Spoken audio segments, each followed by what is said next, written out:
பிரச்சனை ஆயிடுச்சு. எஸ்கேப். சந்திரசேகரன் ஓட்டான், என்ன விட்டு போயிட்டான். என்ன சிரிச்சிட்டு இருக்கீங்க? என்ன கோவமா? ஐயோ, இப்ப எதுக்கு அடிச்சீங்க?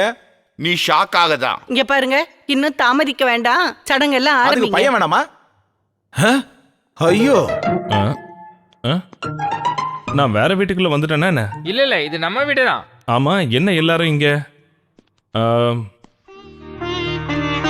ஓஹோ, அப்ப இதெல்லாம் உன் வேலை தானா? உன் ஆசைலாம் உன் மனசுக்குள்ளேயே இருக்கட்டும், உன்னை நான் கட்டிக்கவே மாட்டேன். என்னப்பா திடீர்னு இப்படி சொல்ற? நீ தான் உடனே கல்யாணம் பண்ணுன்னு எங்களை இங்க கூட்டிட்டு வந்த. நானா? இங்க பாரு, இந்த கர்ப்பமா இருக்கிற பொண்ணை என்ன சோதிக்கிறியா? ஐயோ அம்மா, இவ கர்ப்பமும் இல்ல ஒரு மண்ணும் இல்ல. நான் வேணா நீ நிரூபிக்கிறேன். இவ கழுத்துல தாலி கட்ட போறியா முடியாது. இல்லையா? நீ மாத்தி மாத்தி பேசிக்கிட்டு இருந்த, நான் உயிரோடவே இருக்க அம்மா, மாட்டேன். ஆனா எனக்கு ஒரு விஷயம் தெரிஞ்சே ஆகணும், கண்டிப்பா தெரியணும். நீ இவங்க எல்லாரையும் சொல்லி நம்ப வச்ச அந்த கோவா கதை உண்மையா பொய்யா? சொல்லு. பொய் தான். சரி, நீ கர்ப்பமா இருக்கியா?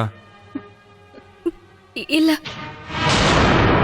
என்ன கல்யாணம் பண்ணிக்க மாட்டேன்னு சவால் விட்டீங்கல்ல, அந்த கோவத்துல தான் நான் அப்படி சொன்னேன். இந்த பொய்ய சொல்லிட்டு இங்க வந்தா நான் உன்னை ஏத்துப்பேன்னு எப்படி நீ நம்புன? எனக்கு நிச்சயமா தெரியும். அழுது கால்ல விழுந்து மன்னிப்பு கேட்டா நீங்க என்ன ஏத்துக்குவீங்க. மன்னிச்சிருங்க. நீ மன்னிப்பு கேட்க உனக்கு எந்த உரிமையும் கிடையாது. விஷயம் தெரியாத இங்க வந்தது எங்க முட்டாள்தனம். எங்களை மன்னிச்சிருப்பா. வண்டியில ஏறி. சொன்னது கேட்கல, ஏறி.